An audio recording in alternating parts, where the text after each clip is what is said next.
Hey, ¿cómo estás, amigo? ¿Cómo te ¿Cómo va? estás, querido? Todo Mira, bien, gracias a Dios. esto es nuevo para todos nosotros, pero fue rapidísimo. Gracias a Barbarita, ¿no? Barbarita siempre nos salva a todos aquí en la casa. Sí, yo creo. Pero no te creas que con gente mucho más jóvenes que nosotros, a mí me ha costado conectarme, Polito. O sea, que esto es un esto es nuevo. ¿Cómo estás? Me encanta verte. Me costó conseguirte y te lo voy a explicar Sí, rapidito porque siempre quise conversar contigo de hace mucho tiempo, la visión del intensivista. Sé que estabas en el frente de batalla. Yo comienzo por presentarte. Hipólito García es de las generaciones intensivistas de mayor nivel en Venezuela. Él está en España ahora, está, ya nos explicarás la función que estás haciendo, pero estuviste en el frente de batalla ahora. Fue presidente de la Clínica Santa Sofía, que siempre ha sido mi casa, y presidente de la Asociación de Clínicas.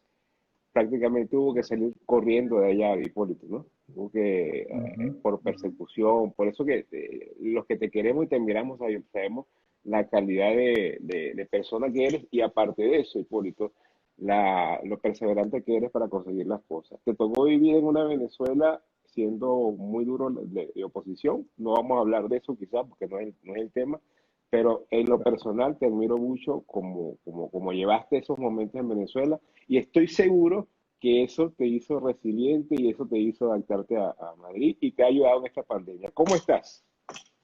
Muy bien, Manuel, muchísimas gracias. Y encantado de poder compartir contigo un rato acá para conversar contigo.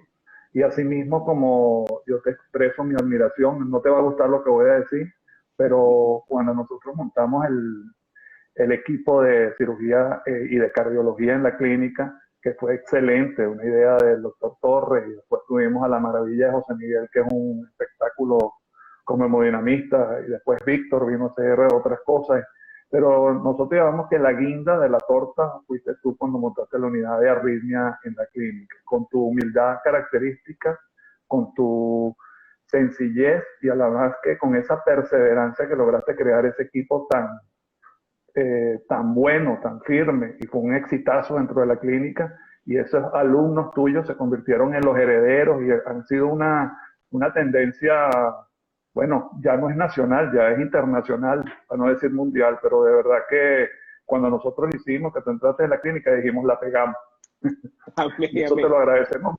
No, y yo la confianza, todavía me acuerdo, y mis hijos se acuerdan cuando firmé la acción de la clínica, que tú estabas ahí empujando, vamos Manuel, vamos, y te agradecemos mucho eso. Pero fíjate una cosa, aquí nos está saludando Alfredo López, hay mucha gente de la clínica que está por aquí. Un gran abrazo, Mira, hermano mío. quería comenzar esto, quizás no de una forma médica, porque uno lo está viendo, luego nos vamos a entrar a ver la visión del intensivista, no hemos tenido aquí la visión del intensivista.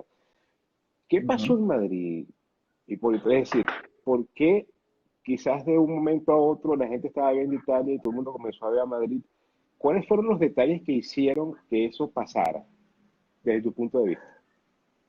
Bueno, Manuel, esta es una percepción muy personal, ¿no? Ujú, De todas formas, hemos hecho algunos análisis y hemos tratado de revisar qué pasó ahí. Nosotros creemos que aquí los primeros casos se llegaron a diagnosticar en Italia el 23 de febrero y y en España el 26 de febrero, creo que es el primer caso que se ve en Barcelona, ¿no? Que ahí por lo menos esa es la documentación. En el primer caso detectado, que probablemente fue en diciembre en China, y ellos ya empiezan a esta dinámica de expansión de la enfermedad.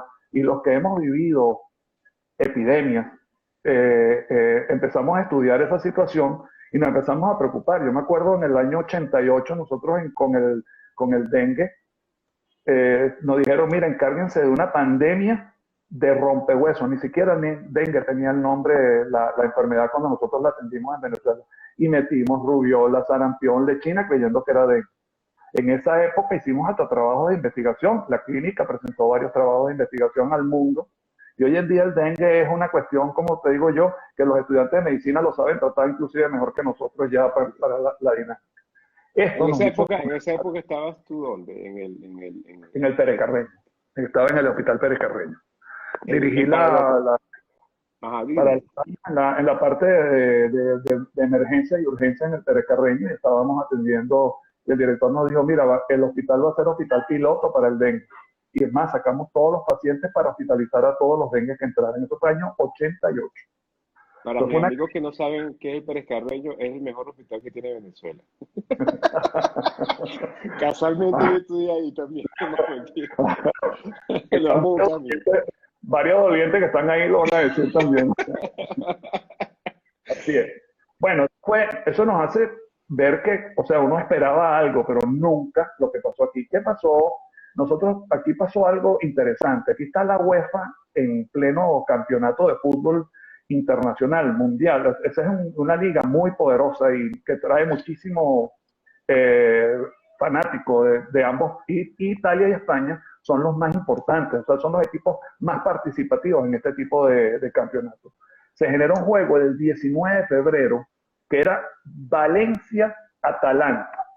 Y ese juego no se podía hacer en Atalanta, en Bérgamo, que es la ciudad donde el Atalanta es sede, porque era pequeñita, pues es un campeonato donde no se podía estar. Y ese equipo bajó a Milán, al estadio de San Siro, a competir con uno de los mejores equipos del mundo, que es el Valencia. Y tienen la suerte de ganarle al Valencia. Bueno, eso fue un espectáculo. Esa gente estuvo bebiendo y dijo esa maravilla que habían logrado y bajaron hasta el centro de Italia, fueron al noreste, que es la parte de Lombardía, donde está Bergamo.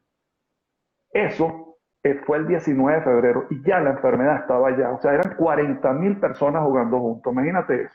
Ok, Durante ese tiempo hubiesen muchos campeonatos y hay mucha interacción China, Europa y a la vez Italia, España. Sabiendo esto, empezando todo el mundo a saber que teníamos esta serie de casos, en España se presenta un desencadenante muy importante, que es el Día de la Mujer, el 8 de marzo. Fíjate que estamos hablando que esto es el 19 de marzo, que los casos empiezan el 26 de marzo, perdón, el 19 de febrero. El 26 de febrero se diagnostica el caso y el 8 de marzo, casi una semana después, que ya debe haber muchísimos casos diseminados por el recero de este tipo de virus, se presenta una manifestación que fíjate que fueron más de 150.000 personas en Madrid, 50.000 en Barcelona y miles en otras ciudades de España. eso fue el Nosotros 8. creemos que sí, el 8 de marzo. Entonces, es como una bomba biológica, ¿entiendes? Hubo demasiadas concentraciones en el mero momento donde el virus estaba haciendo el spread. Entonces, por eso es que no todas las características de las mismas de los otros países ha sido igual. Y esto fue algo brutal. O sea, empezó esto a presentarse de una manera de que el pico subió 10.000% en 2 o 3 días. O sea, fue una cuestión que subieron los casos cuando se empezaron a diagnosticar. El tipo de enfermedad como esta, que los 5 a 7 primeros días no da síntomas, como lo explicó muy bien la nena en su exposición contigo, que la inmunidad innata no se desarrolla, o sea que el interferón 1 y el interferón 3 no salen, o sea, no te da gripe, no te sientes mal. Entonces estás 7 días repartiendo virus por todos lados sin enfermedad. ¿Me entiendes? Entonces fue brutal esa situación. Nosotros empezamos a percibir de alguna u otra manera la situación y empezamos a ver pacientes, no estábamos claros si era un coronavirus, no estábamos claros la situación y de repente empieza la gente a asustarse y a no ir a los hospitales. Ok, Y empieza a bajar la gente. Y empiezan a llegar 2 o 3 pacientes. Los 2 primeros pacientes, lamento decir, que los 2 primeros pacientes que yo diagnostiqué como COVID murieron. Los ok. dos primeros que los 2 primeros los vi, le hice la O sea, placa, le vi el vidrio esmerilado, al día siguiente ya había organización y el tercer día estaban ya en una falla respiratoria aguda, dos personas de 80 años. Y de repente, Manuel, empiezan a llegar 8, 10, 15, fue un tsunami, se retiró al mar de repente, estuvo como una ok. tranquilidad y de repente fue brutal. No puedo, o sea, hoy en día uno que ha tenido experiencia en epidemias en nuestro país, tuvimos desastres, el Caracazo, que lo vivimos todos, Sí, sí, la sí. tragedia de Vargas, que vimos cosas. Esto fue distinto, esto fue brutal, fue una cuestión así que empezamos a tener 8, 10, 12, 20 pacientes. Y eso fue alarmante porque no estábamos preparados para eso, ninguno. O sea, eso no es cierto que lo habíamos hablado ni nada. Empezar a vestirnos, a arreglarnos, a protegernos, no sabíamos cómo hacer las cosas y empezó a llegar ese número de pacientes.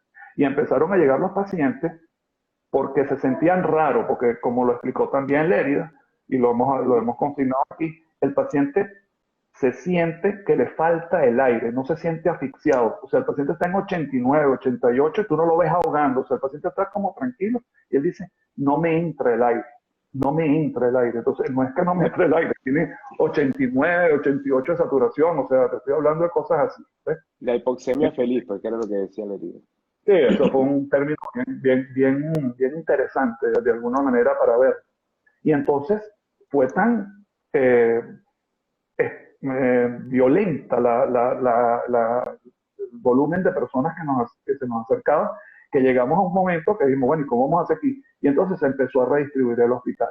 Tuvimos que reacomodar las salas, empezamos a crear flujos de cómo las personas entraban en el hospital y salían para que no se cruzaran en el camino. Empezaron a establecerse una serie de normas que fueron correctas. Todos los días hacíamos un protocolo distinto. Fue de verdad, en Ahora, algunas oportunidades, desesperante. ¿tú cómo te sentiste en ese momento? Porque ahí hay una cosa que es cierta, que un intensivista no tiene miedo. Es decir, esa es una de las cosas que yo Sí, también admiro mucho de ti y del grupo de la Santa Sofía. Y de la mayoría de los intensivistas que deciden ir ahí es porque, ¿tú cómo te sentiste? Es decir, porque al no tenías información, siendo científico eso da inseguridad, ¿no? Si tú no tienes sí, información de qué es lo que está correcto. pasando, ¿cómo te sentiste tú en ese momento? Eh, Estresado en el sentido, no como miedo, sino cómo resuelvo esto. O sea, ¿qué le pongo? ¿Qué tengo? ¿Qué herramientas tengo? ¿Cómo protejo a mi paciente? Insuficiencia respiratoria. No podíamos usar aerosoles, no podíamos usar medicación vía oral, no podíamos, pero no sabíamos nada, ¿entiendes? Entonces nos sentíamos estresados y después que empiezan a pasar las cosas, ya dejas de dormir, para serte sincero, porque cuando decías, me tengo que ir al hospital otra vez, fallecieron dos amigos nuestros conocidos en el hospital, falleció el jefe de servicio de uno de los hospitales más grandes de cirugía, falleció el Ujú. neurocirujano jefe del servicio, o sea que se empezó a morir gente conocida en la primera línea. Entonces era, bueno, hay que darle con todo, vamos a ver cómo nos protegemos nosotros. ¿Okay? Entonces era esa dinámica, cómo salvamos a la gente. Ahí pasaron muchísimas cosas, ¿no? Detalles. No sabíamos cómo tratarlo y no sabíamos a quién íbamos a dejar dentro y quién íbamos a sacar a egresarlos del hospital. ¿Entiendes? ¿Cuántos riesgos estaba presentando el paciente que yo mandaba a casa? No teníamos parámetros. Entonces después fue que fuimos creando, leyendo y creando la imagen, porque además no había llegado la información de China muy claramente, porque de verdad que los trabajos chinos están saliendo, pero están publicándose ahora. Pero Entonces, no tenía. en ese momento era No, era una neumonía y todo el mundo buscaba ir para allá, ¿no? sí, no, una neumonía le poníamos ceftriaxona. Claro, ¿Qué hacemos? Oxígeno y ceftriaxona. Después sale el célebre trabajo este de los accidentes de los franceses, acitromicina mm, con hidroxicloroquina. sí. Le, Nos pegamos a la hidroxicloroquina y a la citromicina como si estuviéramos salvándole la vida a la gente, ¿no? Molestos porque el gobierno no nos permitía mandar a la casa a los pacientes con acitromicina y hidroxicloroquina, porque entonces decía, ok, voy a mandar al paciente a casa y me va a volver dentro de 3 días porque no le estoy dando la citromicina o la hidroxicloroquina. O sea, fíjate cómo el pensamiento científico se lo bajaba por la desesperación y te ibas a la que después termina siendo un tratamiento compasivo, incluso ineficiente, pero Ujú. realmente una zona de presión muy importante. Entonces decíamos, estamos condenando al que estamos mandando a casa, lo cual no era cierto realmente, ¿no? Pero pasamos por esas diversas situaciones de incertidumbre que fue progresivamente resolviéndose pues ahora, ¿vale? Pero fíjate tú, hay una de las cosas que a mí me dijeron de allá que eso, cuando llegó ese momento, fue como yo te contaba, yo dije, me traigo a mi hija porque era una de las cosas más difíciles. Yo claramente sabía que estaba en un buen sistema de salud, pero cuando me dijeron que estaban escogiendo a las personas a tratar, es decir, mayores de 65 años no los ingresaban. Eso no me lo dijo nadie, que no, eso me lo dijo personas que estaban allá pues, y estaban tratando gente. Mm. Eso me impresionó y fue cuando decidimos sacarla de España. Eso te tocó a ti, no tienes que contestarlo, porque es una situación muy compleja, ¿no? No, mira, la Sociedad Española de Medicina Crítica, las sociedades o sea, las sociedades éticas, medicina, todo se escribió, pues. O sea, nosotros eso está escrito y se hizo una interpretación mundial de la situación, la Ok. OMS aportó en esta dinámica. Y sí, hubo limitaciones inicialmente, porque esto después te concluyo que son los endpoints de este tipo de cosas que hay que estar pendientes en una situación tan grave como esta. Era que la, la situación era que a quien metes en cuidados intensivos fue lo más Es lo grave. más complejo. Pero lo peor de todo era ver cómo la gente moría sola, porque no puede estar su familia. O sea, yo tuve casos donde murió la hija con un Down y después muere la madre. O sea, mueren prácticamente, ella ve morir a su hija y luego muere ella. Vi a un Claro. padre, o sea, un paciente ver a su padre morir y él tener un tromboembolismo pulmonar, que creo que quieres que conversemos un poquito de eso después. Sí, al final. Sí, fueron casos realmente, o sea, te afectan realmente. Y sin hablar mucho, porque hay limitaciones terapéuticas en unos momentos que Ujú. hay que tomar decisiones y decir quién va y quién no va. Y eso es realmente, a nosotros nos ha tocado alguna que otra vez en Venezuela, en nuestros hospitales, alguna vez no haber tenido disponibilidad para un paciente, Sí. lo vivimos varias veces y es tonto negarlo. O sea, lo Esa- pasamos con una oportunidad. Pero aquí tú no lo esperabas que pudiese pasar. Y pasó. O sea, pasaron, Ahora, tuvimos, fíjate, ¿sabes? eso no ha pasado a todos. Bueno, hablando de los hospitales nuestros en Venezuela, nos ha pasado a todos, porque tienes que escoger Sí, y me imagino que en ese momento que estabas tú, pues, había que escoger más todavía y no tiene que ver sí, mucho sentimiento, pues, pero es una experiencia muy dura y de verdad que gracias por compartirla.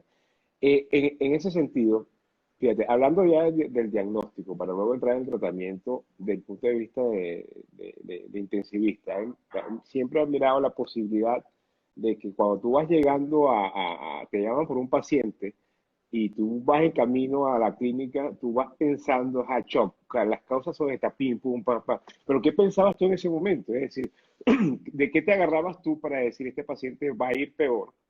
Este paciente está mejorando cuando no había información al respecto en cuanto al diagnóstico, ¿no? O las pruebas que pedían. sí. Fíjate que cuando tienes que limitar el examen físico, ya el examen físico no es una opción. O sea, nosotros prácticamente ocultábamos a los pacientes por detrás para Ok. evitar porque no sabíamos en qué estábamos parados. El paciente no mostraba clínicamente ningún síntoma de gravedad. O sea, yo tuve pacientes en la habitación, me acuerdo que visité un colega médico, compañero de uno de los de nosotros que estaba venezolano, y le digo, explícame qué sientes como médico. Dime, me dice, no, vale, yo me siento bien, yo no me siento mal. Y tenía 89 de saturación. Y estaba hablando conmigo, tú sabes, yo no me siento, o sea, no podía respirar, pero ¿te sientes mal? No, no me siento mal. Después te cuento lo que sienten ahora los pacientes porque uno les ha hecho seguimiento posterior. Pero en ese momento los pacientes no te dicen que tienen. Nosotros aprendimos que la placa nos decía mucho, la Ajá. radiología, la radiología nos decía mucho. Y luego, con la combinación de tiempo de evolución de la enfermedad, cuando la conocimos por las tres fases que se conocen muy bien hoy en día, que es la fase de replicación viral, que te lleva casi la primera semana es virus sin síntomas, la segunda es virus en replicación con síntomas, y ahí se mete el Ujú. periodo inflamatorio. En esos cruces nosotros ya empezamos a detectar cuáles eran los pacientes que se iban a poner peor. Por supuesto, al tener los valores ya de dímero D, que después nos dimos cuenta que era un factor pronóstico importante, la linfopenia, el LDH elevado, el PCR, la trombopenia, el GOT elevado, y además de eso, entonces ya empezamos a ver la ferritina y luego empezamos a utilizar la interleuquina 6. Entonces, ya uno, con un paciente que no te decía tanto, dónde lo clasificaba, hicimos un test de puntos que fuimos modificando con el tiempo, digamos, este lo metemos, este lo mandamos a casa y este va para la unidad de cuidados intensivos de una, ¿me entiendes? Ese era un O test no que va, hicieron ustedes. sí, sí, O sea, creamos un, sí, bueno, un puntaje de por cada síntoma, una cada cosa, calculadora. una No, escala. hicimos una calculadora. Hicimos Ok. una calculadora, entonces le dabas a la pestaña y decías, ¿tiene disnea, no tiene disnea? ¿Tiene vidrio esmerilado? ¿Tiene neumonía organizada? ¿Tiene neumonía bilateral? ¿Tiene PA2 entre 94 o menos, 94 y 97, 97 o más? Hacíamos todos los parámetros, inclusive el número de hasta 1000, de 1000 en adelante, de 1500 en adelante. Lo hicimos inicialmente manual, después nos dimos cuenta que nuestro sentido científico nos ayudaba muchísimo a determinar eso. Y los puntos nos servían para dejar a los pacientes hospitalizados o no. ¿Dónde buscaba la información? Porque fíjate, esto puede servir de mucho para lo que yo te voy a preguntar después en la situación de República Dominicana. Uh ¿Dónde -huh. buscaba la información en ese momento? Es decir, eh, mucha gente lo buscaba en Twitter, te lo puedo decir yo en ese momento. Yo me hice de Twitter y vi mucha gente dando su experiencia y dando su opinión en eso, porque las revistas científicas no tenían, sino lanzaban los artículos sin filtro. Es decir, tú como médico que estuviste ahí viendo pacientes y al otro día querías reunirte con tus compañeros bajo algo científico, ¿dónde buscabas la información? No, mira, lo estás diciendo claramente. Estábamos usando la información de los chinos que teníamos, lo que estaba saliendo con los franceses, que estaban produciendo más, lo que nos decían los italianos. Y claro, cuando tú tienes miles de casos en todos los hospitales, empezamos a comunicarnos. ¿Ok? Ok. ¿Qué están haciendo ustedes? ¿Qué estamos haciendo nosotros? ¿Qué nos está yendo bien? ¿Cómo nos está yendo? O sea, mira, estamos usando tal cosa. Mira, aborta en el camino más adelante después, porque te estoy contando esto del principio. Sí, Después sí, tuvimos sí. mucho más sólidos con todos los trabajos. Claro, si tú tenías un hospital donde tenías 400 pacientes con COVID,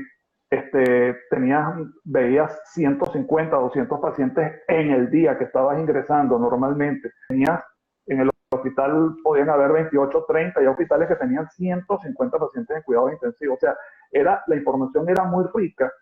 No los de cuidados intensivos, porque ahí estábamos en el oscurantismo total, porque estábamos viendo un distrés respiratorio que no sabíamos qué estaba pasando. Pero en general decíamos, ya uno sabía cuál era el paciente que mañana iba para terapia. Ok. Aprendimos a ver cómo la evolución del paciente desde el punto de vista radiológico nos lo hacía. ¿Entiendes? La, Entonces, la- así fuimos diagnosticando de esa manera. la doctora Alonso nos dijo aquí que ellos le insistían siempre, los intensivistas, el famoso día 10. El día Sí, 10 sí, es que te dices el paciente, ajá, dolor de cuéntame cabeza. eso, cuéntame eso, porque es que estando ahí, tú dices, bueno, llegó el día 10, si el paciente va o no va a intensivo o es el que va a empeorar, pues. Bueno, a partir del 10, o sea, tú decías, el paciente está bien, ¿en qué día está? No, estamos en el 8, espera el 10. Era así, espera el 10. O sea, es una norma. Bueno, claro, y después cuando tú haces el análisis de lo que hacen los fisiopatólogos hoy en día, está súper claro el por qué, porque se combinaba replicación con inflamación. El 10 Ujú. es ahí, ¿entiendes? El 10 es donde está. Todavía hay fase replicativa y están entrando, la fase adaptativa está entrando en plena situación y el paciente hace lo que fisiopatológicamente luego pasó, que es la tormenta de citoquinas, ¿verdad? La inflamación y el proceso, porque se activaron varios mecanismos fisiopatológicos simultáneamente, ¿entiendes? Estaba la activación macrofágica, estaban las interleuquinas y estaba el sistema inmunológico de la parte hematológica o trombótica simultáneamente activando. Entonces, ese día es una tormenta y una situación donde nosotros veíamos que el paciente se le blanqueaba el pulmón, descendía la, la, la, oxi, la oxigenación pulmonar, o sea, la saturación Sí. de oxígeno periférica y el paciente empezaba a deteriorarse. Eso fue al principio. Después empezamos aprendimos a usar oxígenos de alto flujo, aumentamos mucho la concentración de oxígeno y Ujú. eso nos, nos permitió aguantar más tiempo a los pacientes, como lo dijo la doctora, que tú lo dijo muy bien porque ella vivió esa experiencia, logró mantener a los pacientes ahí, no intubarlos y ellos empezaron a recuperar.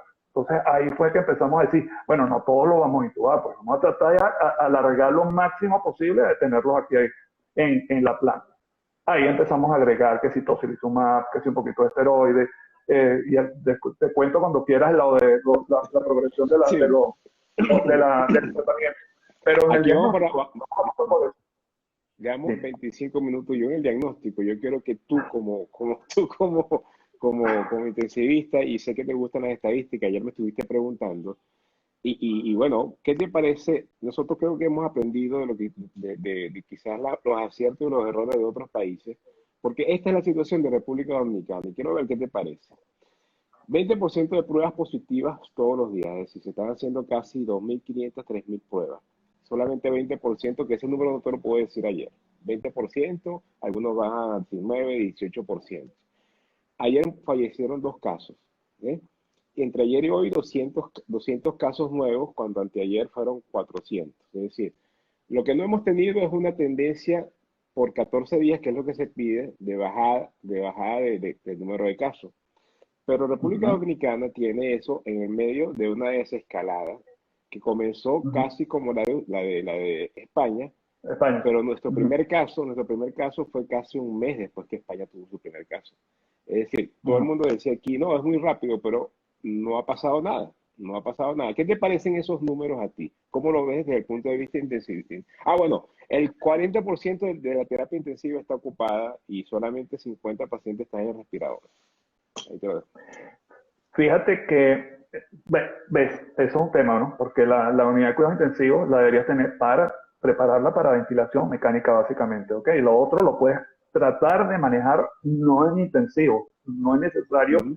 el paciente, bueno, depende de las patologías, no puedes decir eso porque si el paciente es cardiópata y es un diabético complicado, a lo mejor necesita monitoreo hemodinámico sin necesariamente tener soporte ventilatorio. Mira, no se van a presentar las mismas características en los países, porque la gente está un poco más preparada, Manuel.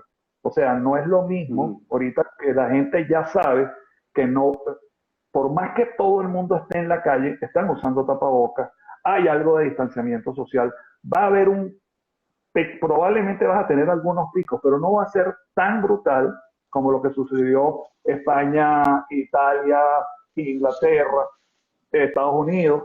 Yo creo que van a haber casuísticas muy importantes que no se pueden descuidar porque cada caso tiene su riesgo.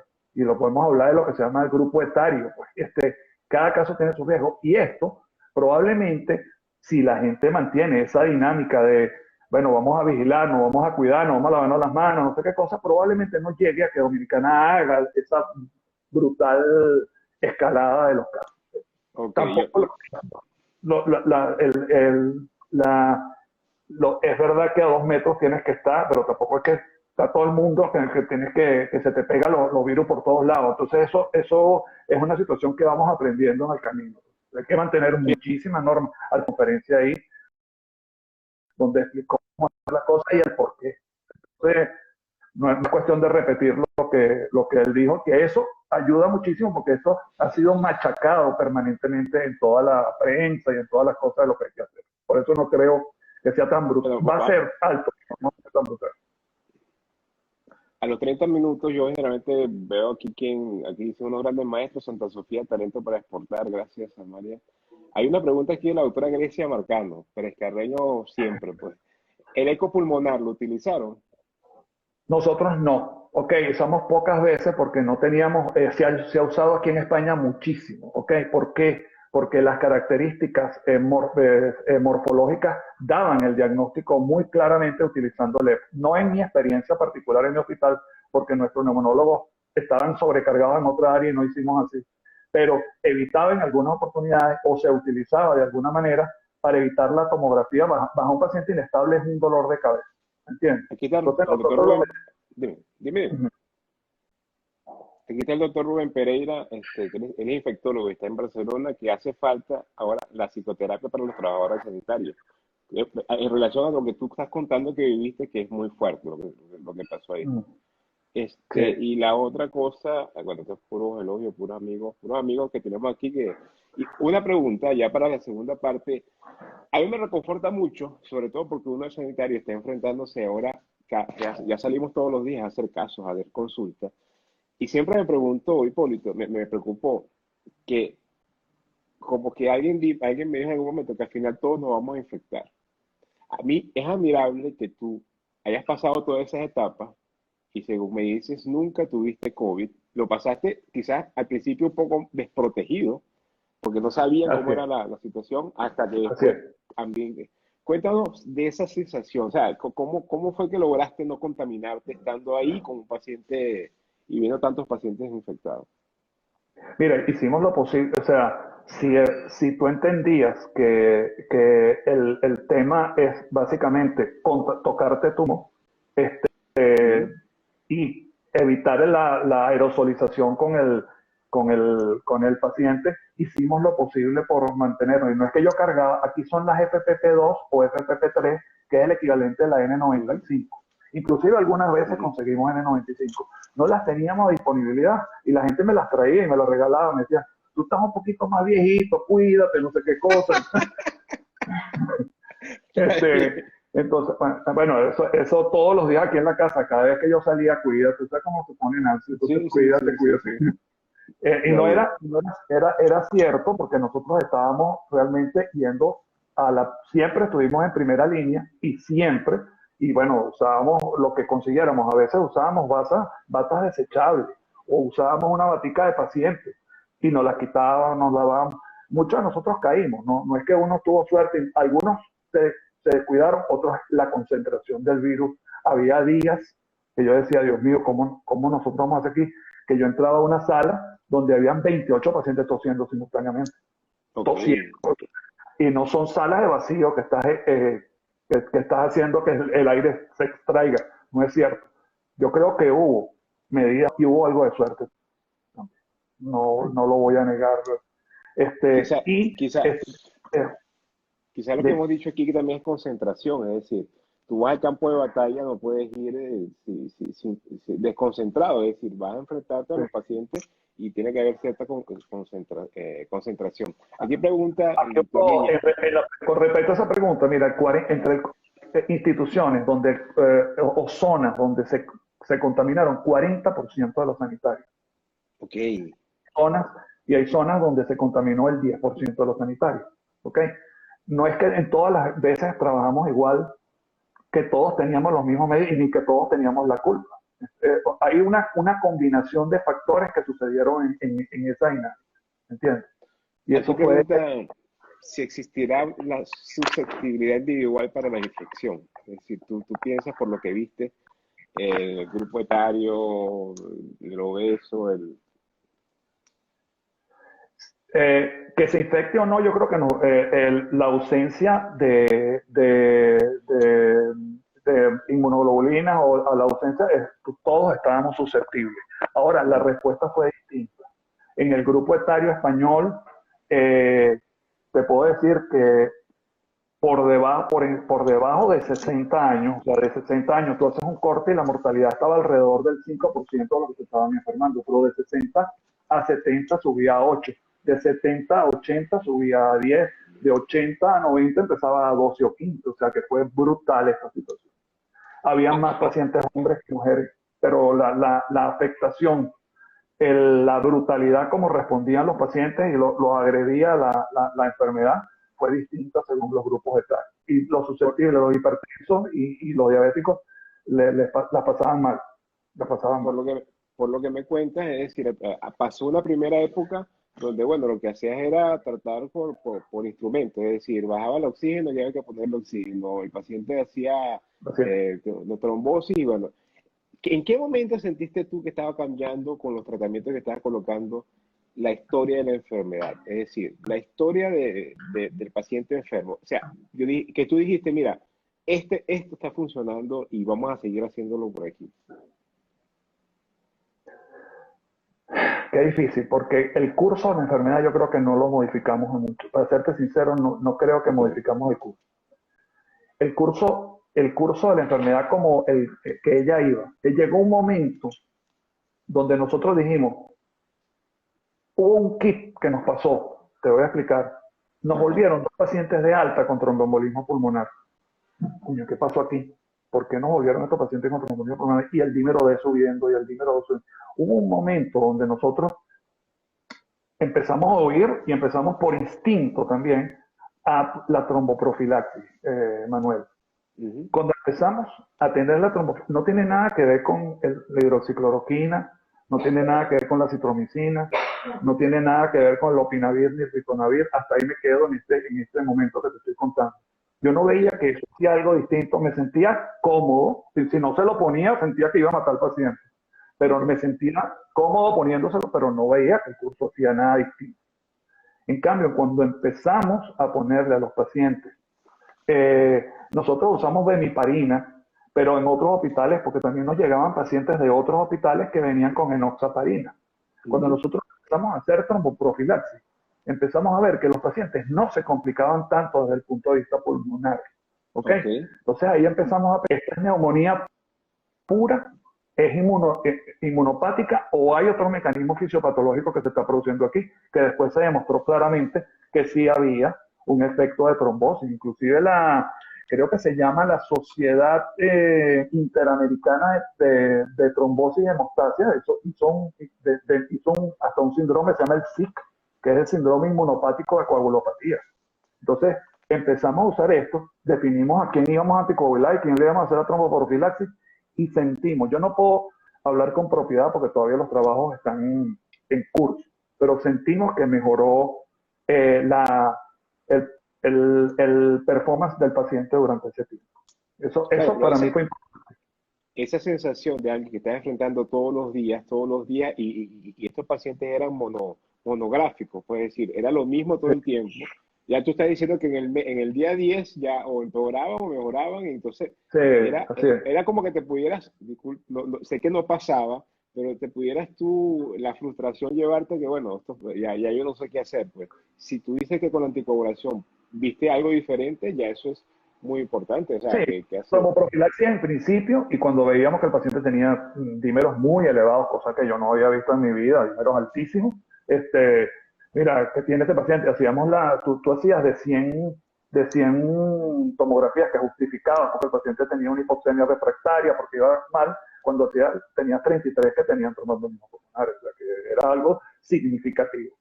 Esto tiene una connotación, ya hay estudios de anatomopatológicos que en Cataluña se han hecho muy buenos, por lo menos están ahorita, todavía no están publicados, pero ellos están adelantando algunos de los hallazgos.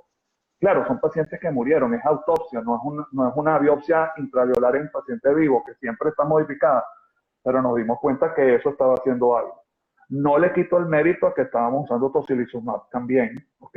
Hay algunos trabajos que están hablando que el tocilizumab usado preventivamente, los endpoints, depende del trabajo que sea, de lo que busque, porque a veces la mortalidad no es, pero se vio que algunos pacientes dándole tocilizumab precozmente iban menos a terapia. Vale. Entonces, no quiero desmeritar cada cosa, que el uso de los esteroides también nos ayudó en algunos momentos en los procesos inflamatorios agudos, el paciente ya estaba complicado, ayudó. Pero creo que, y si quisiera dejar a mis compañeros allá, que no le quiten, y bueno, la nena fue insistente también en esta dinámica, Alfredo también lo dijo en su exposición, no es que nos volvamos locos anticoagulando a la gente porque vamos a producir hemorrágica, pero que contemplemos la posibilidad de que estos pacientes hacen un problema intravascular mediado inmunológicamente por la activación endotelial y la cascada que se genera automáticamente, producen trombosis importantes microvasculares y las macro que también suceden, que son los trombos, ya las que tú puedes evidenciar. Luego que tú ves, tú cuando haces las autopsias ves que los pacientes tienen fibrinosis dentro del propio alvéolo, tienen desórdenes alveolares importantes y había muchísimos cuadros. ¿Okay? Lo explicaba la herida que así intubaras a ese paciente iba a ser hipoxémico porque la membrana para la oxigenación estaba tomada por trombos, porque era de las cosas que pasaban. Y fueron sí, que los italianos en sus autopsias, pues. Así es, porque tú tienes la unidad alveolar, tienes el vaso, el alvéolo se te llena y tú dices, bueno, tengo un desequilibrio de ventilación, perfusión, pero y cuando tienes el problema de perfusión también, ahí se te enredó el asunto. Y el edema intersticial que se te produce por el problema inmunológico, entonces las 3 unidades de hematosis están comprometidas. Entonces era bien completo, entonces no es solo actuar sobre uno, había que actuar simultánea sobre 3. Y eso es lo que está sucediendo ahorita. Y por ahí hay muchísimos trabajos, bueno, miles de trabajos en camino y probablemente cientos de ellos terminando en 2 o 3 semanas, para que podemos tener ahí. ¿Tú Es sientes muy interesante. que ahora desde 0% que teníamos de conocimiento de la enfermedad, por todas las cosas que han pasado, porque te daba oportunidad de tener la experiencia de ir cambiando la conducta, ¿qué porcentaje sientes que ya conoces cómo se comporta el coronavirus? Oye, mucho más, mucho más. De verdad que de conocerlo bastante bien. No teníamos la suerte de tener una casuística tan alta, ¿entiendes? No tenemos, y tenemos la suerte de tener científicos serios en el mundo. España es un sitio de verdad muy, muy importante. Tienen una metodología científica muy sólida y aquí la gente hemos trabajado compasivamente e intuitivamente, porque eso nos pasó, pues no tenemos los trabajos, los endpoints claros, no tenemos las definiciones claras, pero sí nos dimos cuenta y ahora tenemos el conocimiento de su infectividad, tenemos el conocimiento de su resistencia, tenemos el conocimiento fisiopatológico de él y tenemos el conocimiento de las consecuencias clínicas. Lo que no tenemos es el tratamiento. Y todos los días sale algo nuevo. Hoy leí una paciente italiana que tuvo una tiroiditis por el coronavirus, tuvo un COVID positivo y llegó con síntomas que a veces pensaba, ahora produce tiroiditis. No, porque los virus producen tiroiditis. Es decir, Así es. tampoco podemos nosotros tratar de decir, no, este virus, porque es que todos los virus pueden producir tiroiditis. Esa es la principal causa de esto. Pues por aquí preguntaban, Hipólito, ya un poco ya sabemos que el tratamiento es múltiple, pero hay algo que no sabemos todavía, es el seguimiento del paciente post-COVID. Es decir, ese paciente que tú diste de alta y luego lo ves, ¿tiene alguna limitación respiratoria? ¿Se recupera completamente? ¿Se te ha No, reinfectado alguno? Cuéntanos de eso. no, la sensación del paciente, porque todavía no se han hecho todavía las espirometrías necesarias. Esto es No, importante ahorita. Todavía no tenemos el seguimiento completo de esta dinámica, pero todos quedan con una afectación funcional. Te lo estoy hablando desde el punto de vista clínico, porque vemos muchísimo, le hacemos seguimiento. Dice, doctor, me falta el aire. Quedan con una miopatía muy importante durante unas primeras o segundas semanas y se empiezan a recuperar una debilidad muy acentuada y una sensación de falta de aire. Aunque no están saturando mal y sus radiografías están bien, hemos hecho seguimiento de tomografías y se ven restituciones bastante importantes de la, de la morfología o de la imagen del paciente, pero se sospecha que hay unas microfibrosis o fibrosis en estas características en este tipo de pacientes, no lo puedo decir todavía, pero los pacientes que yo estoy siguiendo, que nosotros le hicimos lo siguiente, los damos de alta y los llamamos a su casa y les hacemos para no los podemos traer porque son muchísimos, entonces lo que hacemos es claro. seguirlos telefónicamente. Y una de las preguntas es, ¿cómo respiran? Y se me falta el aire. Muchísimo. Es muy alta ahora, esto hay que medirlo, y medirlo es espirometría y no tenemos su espirometría previa. Fíjate que los trabajos pudiesen haber ido mucho más rápido. Ustedes tienen la mala suerte que todavía van a tener los picos allá, pero van a tener la información, porque se pueden utilizar, porque cuando tú dices, vamos a empezar a usar esto, bueno, y ahora no tenemos pacientes, porque ahora no, ya nosotros no Sí, sí, tenemos, ya. Eso es verdad que es una realidad. no hay el INI para hacer los estudios completos ahorita. Por Claro, eso y ajá, y ese N bajó fue por el confinamiento. Ahora viene la etapa que se habla entre los médicos de esta nueva etapa, de incluso abrir restaurante, sale todo el mundo a la calle y como me han contado en España, la gente, incluso Rubén, por ahí me dijo, es que tienes que ver a la gente, él está en Barcelona, sin tapaboca en el metro. ¿Qué piensas tú? Se ha hablado entre el gremio médico que viene la segunda ola y eso va a ser peor. no lo esperamos peor, sí esperamos un rebrote, ¿ok? Pero no algo como lo que vimos allá, porque la característica el europeo se besa 2 veces, ¿ok? Ajá. O sea, te acercas mucho, la cercanía es muy humana y las aglomeraciones son muy importantes. Creo que no van o sea, hemos visto lo que estamos aquí y decimos, Dios mío, pero por favor, ¿cuál es el sentido común de lo que están haciendo? Pero son cuestiones que no se ven como generalizadas, ¿ves? Entonces, sí esperamos un aumento de la casuística. Todavía no lo hemos tenido, Manuel. Todavía no lo hemos tenido. Esto sigue descendiendo a pesar de la desescalada que estamos en algunas zonas, estamos en la primera fase y en otras en la segunda. No se han visto. Es muy escasos las localidades que han tenido aumento de casos. Ahorita vemos muy pocos casos, por ahora. No es que no vemos, pero sí, estamos viendo 95% menos en estos momentos. Que del tratamiento que se usó tradicionalmente, ¿qué ya dejaste de usar? Que ya tú dijiste, mira, no, esto no, ya esto no lo uso porque yo no vi ningún cambio, me parece que esto es, puede ser compasivo, pero no tengo evidencias. Ya me hablaste de los franceses, de los Sí, lo que pasa es que, oye, nos pasó lo mismo, empezamos a utilizar acitromicina empezamos, cuando ¿qué vamos a hacer? Vamos a hacer un protocolo, empezamos metiéndole a todos los pacientes acitromicina, hidroxicloroquina, letra, que es lopinavir, ritonavir, a todos. O sea, si el caletra lo usábamos si el paciente tenía menos de 10 días hospitalizado. Lo empezamos a usar nosotros, lo empezó a usar todo el mundo. No vimos, o sea, pero no hablaba de medicamentos y una suma de medicamentos. Empezamos a usarlos todos, es decir. Luego le empezamos a agregar, nosotros le empezamos a agregar tocilizumab si el paciente veíamos que seguía deteriorándose el gradiente o el PASI disminuía, o el paciente la interleuquina 6 o el olfato nos decía que había que poner. Después que empezaron a hacerse estos estudios, dijimos, bueno, salió el estudio de New England, que caletra y la mortalidad de un abuelo, y hicimos así, epa, ¿qué vamos a hacer aquí? Pero claro, los endpoints era una cosa que es mortalidad contra a quien le ponías caletra. Y mucha de la gente que se le ponía caletra eran los pacientes peores. Después que se hicieron las finuras estadísticas, se dio cuenta que sí había algo de mejoría, pero no fue contundente. Entonces dejamos, para serte sincero, empezamos a dejar de utilizar los medicamentos. La hidroxicloroquina la seguimos poniendo, tú sabes, con fe. O sea, le ponemos al paciente y si no nos gusta mucho tampoco la ponemos. El tocilizumab se sigue utilizando acá, ¿ok?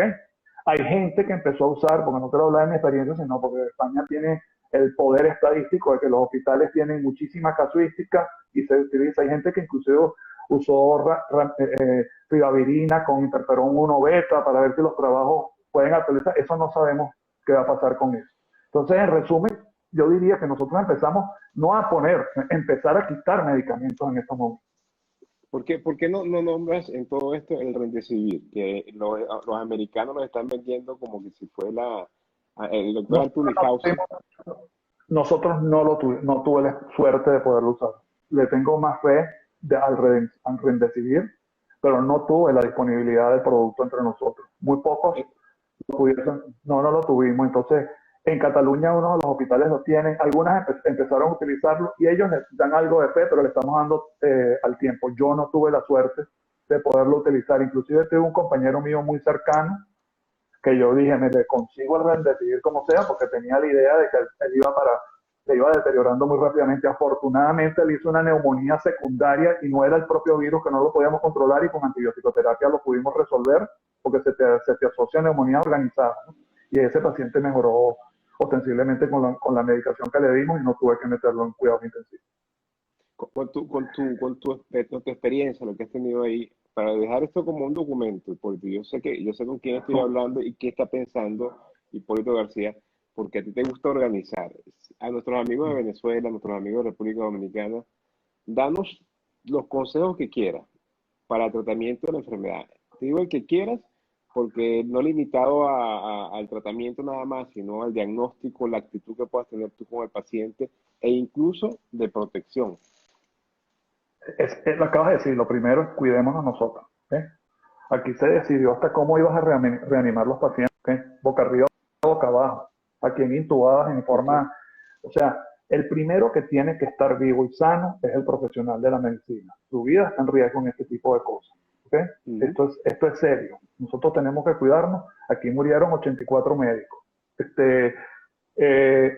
No subestimemos a la enfermedad, porque todo el mundo dice que ya pasó. No, es una enfermedad que actúa de una manera que es impredecible, que no es para que nos aterroricemos, pero sí para que nos cuidemos. 2, humanidad ante todo. Hay que estar, o sea, hay que cuidar muchísimo las palabras que le va a decir a alguien. La gente se aterroriza cuando le dice que tiene coronavirus, siente que va a morir. Hay que tener humanidad ante esta situación. El curso de la enfermedad, con lo que estamos haciendo hoy en día, no es tan mortal. ¿Ok? No es tan mortal. La prevención de la trombosis, el control de la infección secundaria, la confortabilidad utilizando oxígeno a temprano momento, ha hecho que los pacientes sobrevivan y entonces vamos a tener muchísimos pacientes, pero no todos van a estar gravísimos.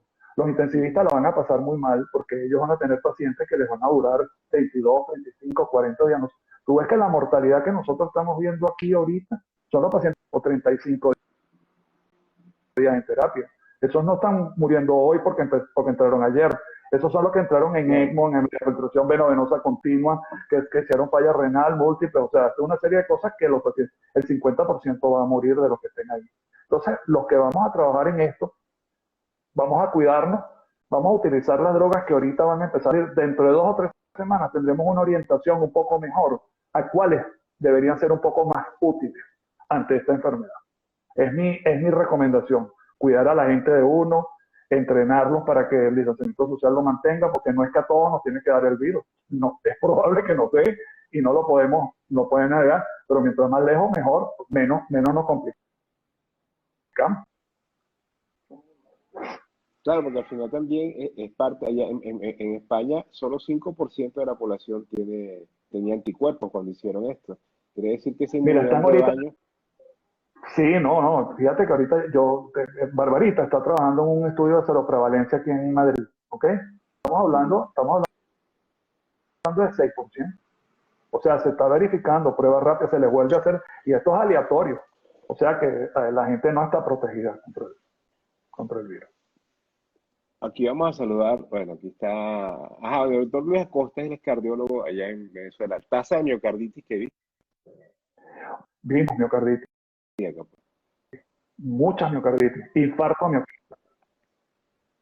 Vimos miocarditis, infartos a miocardio, vimos accidentes cerebrovasculares, accidentes isquémicos transitorios, los trastornos neurológicos muy frecuentes, la hiposmia, anosmia, digeusia, muchísimos casos con otra cosa que creo que se hace mucha énfasis es dermatopatías inflamatorias. Pacientes se ponían rojitos, mucha picazón, mucho prurito generalizado, y esos pacientes era una de las manifestaciones de vasculitis periférica que hacen los pacientes también. Qué bueno. Aquí mira, Yumei,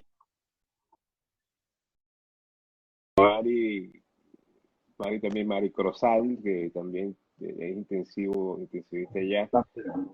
La doctora Grecia. Aquí pregunta la doctora Evangelina Soler, que es una neumólogo. Así le dicen aquí. Le agradezco mucho su trabajo aquí con la Asociación de Médicos en España. Grecia, pero uno de los pilares también trabajando aquí. La doctora Grecia, sí. Evangelina es neumonólogo aquí o neumólogo, pues. Y pregunta, ¿qué tal la determinación de la vitamina D en correlación a la severidad de los pacientes COVID-19? Eso está reciente. Se está viendo que los pacientes que tenían hipovitaminemia D, se comportan distinto y que se complican más. Todavía yo esperaría los trabajos a ver qué hace uno. Pues, vi que Alfredo también te lo dijo ahí cuando le hiciste la pregunta, corregir la vitamina D, darle las dosis que necesita el paciente, pero no creo que es una cuestión que pueda resolver de una u otra manera. También hay que el masculino se complica más que el femenino, eso también es cierto. Tendremos que ver si hay un componente hormonal que haga esto. Todavía hay mucho que estudiar acá, mucho que estudiar. Fíjate tú, con Angelina, voy a estar el miércoles hablando de la situación en la República Dominicana. Y una de las cosas que pasa aquí, Hipólito, es que a pesar de que hay mucho sol, hay deficiencia alta de vitamina D. A pesar de que hay mucho sol y que tú puedes salir en la calle y ya, mira, hoy ya yo no podía con el tapaboca porque ya comenzó el calor, pues, Sí, y toda la cosa. Claro. Fíjate, ¿cómo ves el futuro, Hipólito? Ya estamos cerrando, ¿ok? ¿Cómo ves el futuro tú, una persona con experiencia que ha pasado por muchas cosas y sé que tu resiliencia en Venezuela y todo te ha ayudado a superar esta crisis, pues? ¿Cómo ves el futuro? Mira, dicen que el optimista es un pesimista mal informado, ¿no? Pero, pero yo, sí- yo creo que hay conciencia, ¿ok? Yo creo que algo pasó aquí que quiero compartir con ustedes, que es que nosotros aquí éramos muy distantes como médicos, o sea, los que somos de urgencia somos de urgencia, los que son de medicina son de medicina, los que son de hematología son de hematología. Esta crisis nos hizo amigos, nos hizo compañeros, nos hizo solidarios. Tan es así que uno se siente, yo estoy en otro hospital después de la crisis. O sea, eso nos hizo bien porque todos estábamos trabajando. Los que nos tocaba la primera línea, pero los que no sabían decían, ¿qué hago y dime cómo lo voy a hacer?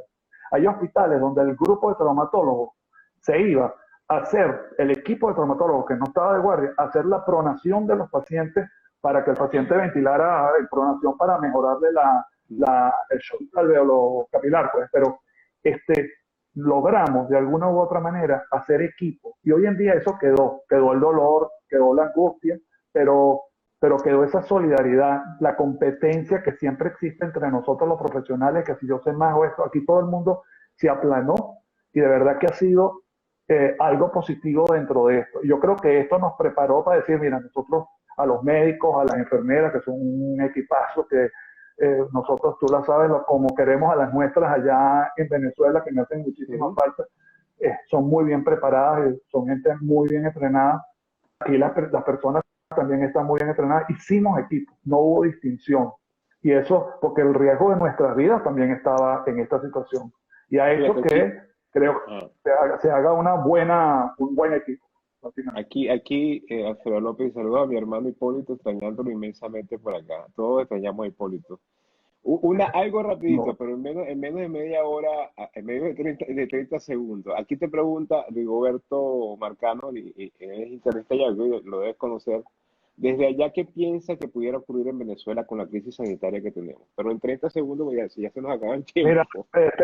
nosotros tenemos en Venezuela médicos excelentes. Los chats están muy bien diseñados. Los médicos saben lo que tienen que hacer, lo que no tienen son los recursos. ¿Ok? Nuestro equipo, los epidemiólogos venezolanos, Julio es un líder natural que ha dicho lo que hay que hacer en Venezuela. ¿Qué va a pasar? Mira, va a haber una época de situación y lo malo de Venezuela es que no tenemos las camas de cuidado intensivo para ayudar a la gente que el endpoint de aquí es que tienes que tener camas de cuidado intensivo para no limitar la terapia. Y eso no lo tiene Venezuela. Los demás lo vamos a salvar y lo vamos a salvar bien porque los venezolanos somos muy buenos médicos, igual que los dominicanos y los españoles. Pero yo confío muchísimo en el grupo de médicos venezolanos porque son unas estrellas. Hipólito, muchísimas gracias, Hipólito. Un saludo fraterno a Nancy. Le daré las gracias a Barbarita que nos logró conectar.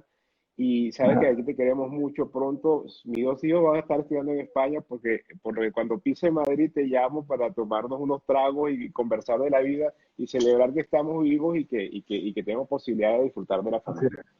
Cuídate mucho, ¿ok? Gran abrazo, hermano. Un Hasta gran luego. abrazo. Hasta luego. Gracias. ¿Ok? Hasta luego.